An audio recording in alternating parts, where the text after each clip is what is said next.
I don't want to see you anymore. I don't want any mess in my new house, so please leave. What do you mean? I don't want to live with someone I don't like. I'm Laura, I'm 34. I was married to Paul, who's younger than me by 4 years. But that didn't bother me until recently. I met Paul at a party through my friend Lucy. Paul and Lucy went to the gym together. Paul was good-looking, with a strong body and a nice smile. He was friendly and fun. I was single then, and Lucy really wanted me to meet someone. So she introduced me to all the guys at the party, including Paul. Hey Paul, meet Laura, my friend who's into books and has a lot of money. Lucy, stop it, you're embarrassing me. Don't be embarrassed, it's a compliment. I blushed and said thank you. Lucy, you could have also said smart and beautiful about me. You're right, you're smart and beautiful. Now have fun, and I'll check on the other guests. After Lucy left, Paul asked, Hey, why did Lucy call you a nerd? I smiled and said, Well, I'm an engineer, and I work for a software company. I'm busy with work most of the time, so my friends tease me and call me a nerd.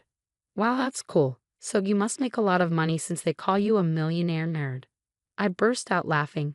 Yeah, you could say that. We spent the evening talking and getting to know each other. Paul was really nice and I liked him a lot. After that, we started going out for coffee and dinner. Paul even used to pick me up from work so we could spend more time together. He worked as an assistant in a small company. After a few months of dating, Paul asked me to marry him. I loved him, but I wasn't sure if it was the right time. Plus, he was younger than me, so I was worried if he was serious. Paul, are you really serious about this? Of course, we've been dating for a while now. It's only been a few months since we met, and you're 4 years younger than me. Poor chocolate. Come on, Laura. Are you still stuck on those old beliefs that say the husband should be older? It really doesn't matter to me. But I just wanted to make sure you're okay with it. Relax, Laura. You're a modern woman. You shouldn't be worrying about these silly things. Paul convinced me that we would be happy together as a married couple, so I agreed. We met each other's parents and told them about our plans. While my dad, Glenn, didn't say much and seemed happy, my mom had a private chat with me. Laura, dear, I hope you've talked about money matters with Paul. Yes, Mom, don't worry. I'm just worried that your success in your career might cause issues between you and Paul. Men can be sensitive about these things. No, Mom, Paul is really understanding. He doesn't have any ego about it. He's even agreed to help with household chores since I'm busy with work. That's good to hear. Take care, honey. This talk made me realize that I hadn't talked about finances with Paul, and he hadn't brought it up either. I never really cared about his money because I earned enough. But Paul had asked about my salary even before proposing. It bothered me for a bit, but I decided to let it go. I was excited to start married life with Paul. After the wedding, we went on our honeymoon to Florida, a gift from my company. We had a great time. Then, about a month later, after dinner, Paul sat me down and asked for a favor. Honey, I'm really sorry to bring this up, but I need your help. What's wrong, Paul? Is everything okay? Well, not really. My parents are having some trouble. They live in an apartment on the second floor, and there's no elevator. It's getting hard for them to climb the stairs as they get older. I see. Why don't we move them to a ground floor house or an apartment with an elevator? He didn't seem to like that idea. Actually, Laura, I want to build them a house. I was surprised. Okay, but building a house can be really expensive, you know. Yeah, I'm aware of that. Do you have enough savings, or are you thinking of getting a loan? Paul looked down for a moment and said, Laura, I was wondering if you could lend me the money to build the house. I was shocked. This was unexpected. I didn't know what to say. Huh? What? But you make good money, so why do you need to borrow? But Paul, I'm not sure if I can lend such a big amount. Why not? Paul got a bit aggressive. I didn't know how to say no, so I just said, okay, let me think about it. I'll let you know. I spent the night wondering if it was a good idea to give Paul all my savings to build a house for his parents. I've worked so hard for this money, saving up for my own future. The next morning, as I was leaving for work, Paul hugged me and said, Laura, I'll wait for your decision. Let's talk about it this weekend. I'm running late. I wasn't feeling too good about this situation, so I talked to a colleague for advice. She suggested making an official contract with Paul to ensure he'd pay back the money. It sounded like a good plan to make sure everything was clear and Paul wouldn't back out later. When I got home, I told Paul I could lend him the money, but he'd have to pay me back in 3 years. Surprisingly, Paul agreed.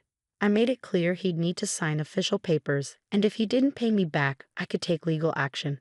Paul laughed when I mentioned the papers. You can't be serious. I am serious. I have the papers ready. What? He looked surprised, then said, Okay, I'll sign. He smirked and signed the papers. I transferred the money to him, but I still felt uneasy because Paul's salary wasn't enough to pay me back. After that, Paul started acting strangely. He came home late and didn't help with chores. When I complained, he said he was busy at work. My feelings for him started to fade.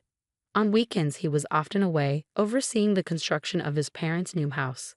Sometimes he didn't come home, saying he was staying with his parents. I started to suspect something was wrong. I can't take this anymore, Paul. You've been acting strange and living off me like a parasite in this house. What do you mean? How dare you say that? You've been living off my money since we got married. You haven't contributed financially at all. And now you don't even help with chores. He looked at me and said casually, You knew I didn't earn much, so why did you marry me? I was shocked. What? I'm not in the mood to argue with you. I'm looking forward to the housewarming party your mom's organizing at our new house tomorrow, he said, mocking me. I couldn't believe it. He didn't even tell me the house was finished, and they're having a party without inviting me. You built the house with my money, and you didn't even tell me it was done. And now your mom's throwing a party without inviting me? What the hell? I yelled. He shrugged. Oops, my bad. Come if you want, he said, and left, humming. I was so angry I wanted to break something, but I calmed down. An hour later, my mother-in-law called. Hello, I answered. Hi. I'm calling to let you know we're having a housewarming party at our new place tomorrow, she said. Okay, I replied shortly before hanging up. I was pretty sure Paul had asked her to invite me. If she genuinely wanted me there, she would have called earlier. Besides, she's never been friendly to me, not even when we first met or after the wedding. At first, I didn't want to go because of everything that had happened. But then I thought if I didn't, Paul and his mom would probably say I'm just jealous of their new house. So I decided to put on a fake smile and go for a bit. When I got there, I saw the entrance decorated with flowers, and Paul was standing with his mom, greeting guests. As I walked in, my mother-in-law said, Oh, you came. I didn't think you would. What made you think that? Paul interrupted. You're here now, so come inside. I followed Paul inside and saw my father-in-law sitting alone. He smiled genuinely when he saw me and thanked me for the money. It was the only time I felt good about lending it, because neither Paul nor his mom had shown any gratitude. Paul and his mom ignored me the whole time. I just chatted with some relatives, waiting for the party to end so I could leave. When everyone left, I said goodbye to my father-in-law. Goodbye, take care of yourself, I told him. But then my mother-in-law stepped in. You don't need to worry about my husband when you can't even take care of your own. Huh? What do you mean? You've been a terrible wife, not doing any chores and making my son do everything. What kind of wife are you? He volunteered, but you should be doing your share. I work too, so I need his help. You should be grateful he puts up with you. Instead, you abuse and torture him. What? I've never tortured or abused Paul. Don't act innocent. Paul told me how you've mentally tortured him for money and got him to sign an agreement. What kind of wife does that? My father-in-law tried to stop her. Megan, stop. Why are you being cruel instead of grateful? Sit quietly or go to your room. I couldn't believe Megan would treat Thomas like this. Then she turned to me. You should be grateful my son married you. Who else would marry an old and ugly woman like you? I was so frustrated with her words that I lost my temper and shouted back, How can you talk to me like this? Paul stepped in. Laura, watch your language. How dare you raise your voice at my mother? Did you hear how she spoke to me? He rolled his eyes and added, I can't handle your outbursts anymore. What? My outbursts? Do you realize how badly you and your mother are treating me? I don't want to see you anymore. I don't want any negativity in my new dream house. So just leave. What? Why? Yes, I don't want to live with someone who speaks to me like this. You've been living off my income all this time, and now you're calling me trash? You're pathetic, Laura. Let's be clear. You knew you couldn't find someone as good-looking as me, given your age and looks, so you married me. And now you shouldn't be complaining about money, Paul said. I felt my face burning with anger. Feeling deceived and furious, I yelled at him. I can't stay with such a shallow person. I want a divorce and my money back. Paul started laughing evilly. Sure, you want a divorce. Fine, but you'll have to pay me back the money if you want it. Since you want the divorce, it's on you. Paul's sinister laughter revealed a side of him I hadn't seen before. I was livid at his evil smirk. You'll have to repay the money I lent you, or I'll take legal action. Go find your stupid papers first, he sneered.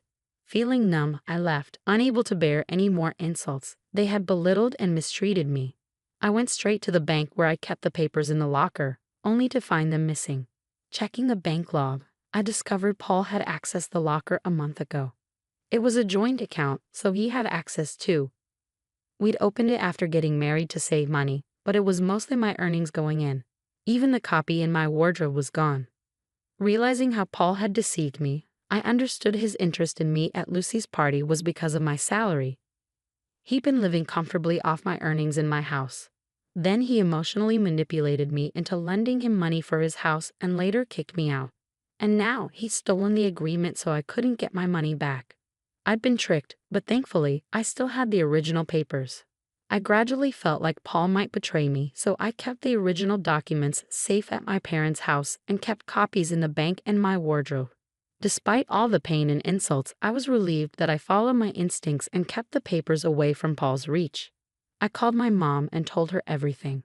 She was furious and wanted to sue Paul and his mother for mistreating me. She also admitted she wasn't surprised. I asked her, "Did you know about Paul's intentions?" "No, I didn't know for sure, but I had a feeling he wasn't truly in love with you." "How did you know?" "He rushed into the wedding. You hardly knew each other when he proposed and insisted on getting married." "Yeah, you're right. I should have been more cautious." "When you came home, I asked if you talked about finances with him, and you said yes." "Actually, Mom, I lied. I never talked about money with him, and I never asked about his salary. It just wasn't important to me." Well, learn from this. Don't trust too easily. I hired a lawyer and sent divorce papers with a notice demanding repayment in 3 years. If not, the court would sell his property to pay me back. Paul and his mom had no idea what was coming. When they got the papers and notice, they tried calling me, but I ignored them and blocked their numbers. Paul even tried calling my parents, but they ignored him too. Paul left a voicemail on my office phone saying, "I'm sorry for everything, please forgive me. You know how much I love you. My mom influenced me, but I hope you'll take me back." Paul always used my emotions to manipulate me, but not this time. I deleted his message and blocked his contact. His lawyer also asked me to forgive some of the money, as Paul couldn't afford it. I ignored the request. After all the insults and attacks, I couldn't forgive them. I waited patiently for 3 years. Paul could only manage to pay half, mostly through loans because his salary was low. He had to sell the house he'd insulted me and kicked me out of, the dream house. And now, 3 years later, he has to sell his house to pay me back.